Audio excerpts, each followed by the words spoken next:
想尝试从里到外松软绵密的三明治吗？来看这部影片就对了。嘿，大家好，我是亨瑞，一个和你一起提升厨艺的频道。亨瑞在看 YouTube 时，在网络上看到这道不但低热量，制作过程又不复杂的蛋沙拉三明治，于是，在看完影片后，亨瑞也跃跃欲试地去做了一个蛋沙拉三明治。经过了数次的比例调整后，虽然和网上做法大致差不多，但亨瑞还是完成了自己喜欢比例的三明治。在品尝鸡蛋馅如同奶油质地般的蛋沙拉三明治后，亨瑞久久难忘这个难以忘怀的美味。今天，亨瑞带来亨瑞喜欢比例的蛋沙拉三明治带给各位。对了，大家别忘记按赞、订阅亨瑞的频道，并开启小铃铛来支持亨瑞，并将影片多多分享给更多朋友。还在等什么呢？那我们开始吧。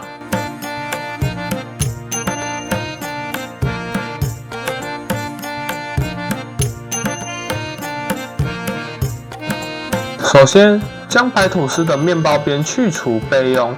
如果各位朋友喜欢保留吐司边来增加口感的话，也可以保留吐司边哦。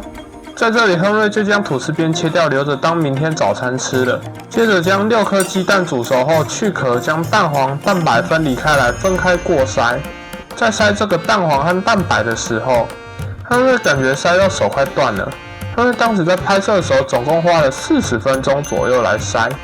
如果你感觉累的时候，你可以不要筛，但一定要叫你的朋友筛。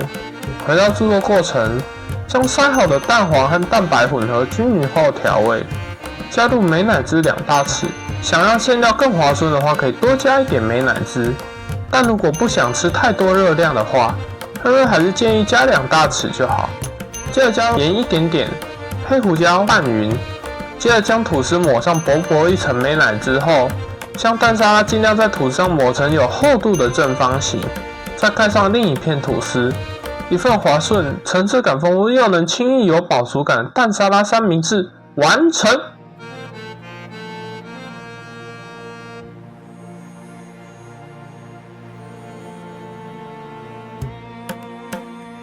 蛋沙拉的绵密，完美的结合了平淡无奇的吐司，吃下去的同时，三明治就像白云般绵密。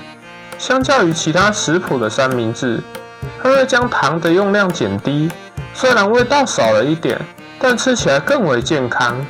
如果 YouTube 的版本上有10分的话，亨瑞觉得我的版本有12分。好了，今天的影片就到这里。